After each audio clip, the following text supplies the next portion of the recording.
কথাটো এনেকুৱা যে 2001 চনতে গুৱাহাটী মেডিকেল কলেজ এণ্ড হস্পিটেলৰ পৰা ইয়াৰ চকুৰে দেখা নাপায় বুলি কোৱা কাৰণে সেই চাৰ্টিফিকেটখন দিয়াৰ বাবেই গুৱাহাটী দৃষ্টিহীন উচ্চ মাধ্যমিক বিদ্যালয়ত 2011 চনলৈকে ই ব্ৰেইল পদ্ধতিত 12 চনলৈকে ব্ৰেইল পদ্ধতিত পঢ়া শুনা কৰিলে। কৰাৰ পিছত সি সেইখন বিদ্যালয়ৰ পৰাই পাছ কৰিলে। আপোনালোক সকলোৱে জানে যে ব্লাইণ্ড হায়াৰ ছেকেণ্ডাৰীত আৰু কোনো দেখা মানুহে নপঢ়ে, নেদেখা মানুহে ব্ৰেইলত পঢ়ে। তো নেদেখা ব্যক্তি হোৱাৰ কাৰণে তাক এডমিশ্যন দিয়া হ'ল আৰু এডমিশ্যন দিয়াৰ পূৰ্বে গুৱাহাটী মেডিকেল কলেজ এণ্ড হস্পিটেলৰ পৰা এখন চাৰ্টিফিকেটো দিয়া হৈছিলে আৰু সেই চাৰ্টিফিকেটৰ ওপৰত ভিত্তি কৰি তেওঁক এডমিশ্যন দিয়া হ'ল, তাৰ পৰা পাছ কৰিলে।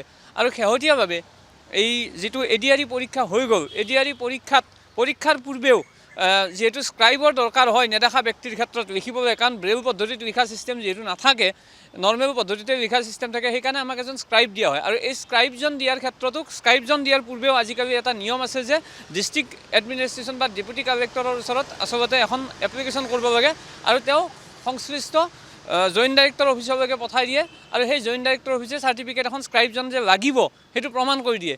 সেই ক্ষেত্ৰতো সম্পূৰ্ণ নীতি নিয়মৰ পদ্ধতিৰ মাজেৰে ডি চি অফিচৰ পৰা চিঠি পঠালে সেই চিঠি আপোনালোকক আমি দি দিম।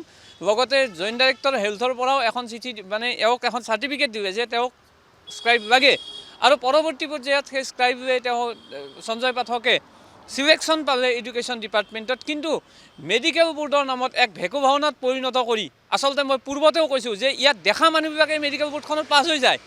যিসকলে বাইক লৈ আহি মোৰ ঘৰলৈকে আহে, মই য'ত বাইক চলাই পালচাৰ চলাই ফুল স্পীডত চলাই থকা ল'ৰাই কিন্তু আজিৰ দিনটোত ব্লাইণ্ড বুলি চাকৰি কৰি আছে। গুৱাহাটী মেডিকেল কলেজ যদি পাছ গুৱাহাটী মেডিকেল কলেজত যিখন মেডিকেল বোৰ্ডৰ নামত যিখন ভেকু ভাওনা কৰিছে সেই ভেকু ভাওনাত পাছ কৰি ওলাই গৈছে। কিন্তু এই নেদেখা ব্যক্তিজনে ইয়াক কি ধৰণৰ চেক কৰিলে আপুনি তেখেতক নিজৰ মুখেদি সুধিব, তেখেতক চেকৰ নামত একো নকৰিলে, কিবা কাগজ আছে নেকি সুধিলে, তাৰপিছত তেখেতক ব্লাইণ্ড নহয় বুলি কৰি দিলে, যাৰ কাৰণে তেখেত আজি বঞ্চিত হ'ল। গতিকে মুখ্যমন্ত্ৰী মহোদয়ক এটা কথা ক'ব বিচাৰিছোঁ, আচলতে আপুনি যে অকল চাকৰিকেইটাৰ ক্ষেত্ৰতে যে এইবিলাক কৰিছে, তেতিয়াহ'লে UDRI কাৰ্ডখন দিয়াৰ দৰকাৰ কি? এই যে ৰুলখিনি যে আছে আমাৰ RPWD এক্টখন আছে, ৰুলখিনি আছে, ৰুলখিনিতো ক্লিয়াৰলি লিখা আছে যে আৰু বিধানসভাৰ মজিয়াত পীযুষ হাজৰিকা ডাঙৰীয়াই প্ৰশ্ন উত্তৰত কৈছিল যে আমাৰ আচলতে চাৰ্টিফিকেটখন সংশ্লিষ্ট বিষয়াহে দিব। সংশ্লিষ্ট বিষয়া কোন? জইণ্ট ডাইৰেক্টৰ হেল্থ বুলি কৈছে। তো জইণ্ট ডাইৰেক্টৰ হেল্থত যি আমাৰ ৰুল আৰু আইনৰ ওপৰত যি ধৰণে পালন কৰি যি ধৰণে দিব লাগে সেই ধৰণে আচলতে UDRI কাৰ্ডখন দিব লাগে। আৰু 2021 চনৰ 5 মে'ত এটা অধিসূচনা আছে যে UDRI কাৰ্ডখনে অল ইন অল, সেইখিনি থকাৰ পিছতো কি যুক্তিত ইয়াক বঞ্চিত কৰিলে? আচলতে এইটো কথাৰ পৰা এটা বস্তুৱে প্ৰমাণ হৈ গৈছে, যোগ্য প্ৰাৰ্থী আজিৰ দিনটোত GMCৰ এই নাটকখনৰ পৰা বঞ্চিত হৈ আছে আৰু অযোগ্যসকল পাছ হৈ ওলাই গৈ আছে। এইখন যেন এখন নাটকত পৰিণত কৰিছে, তাত বাহিৰে অন্য একো নহয়। আৰু এটা কথা আমি সজোৰে ক'ব খোজোঁ, এই ধৰণৰ ব্যক্তি যদি কিবা কাৰণত বঞ্চিত হৈ যায়, কোনো কাৰণত কাকো শান্তিত থাকিব দিয়া নহ'ব। এই GMCত যি ঘটনা চলি আছে তাক কিন্তু পৰ্দাফাছ কৰাই হ'ব।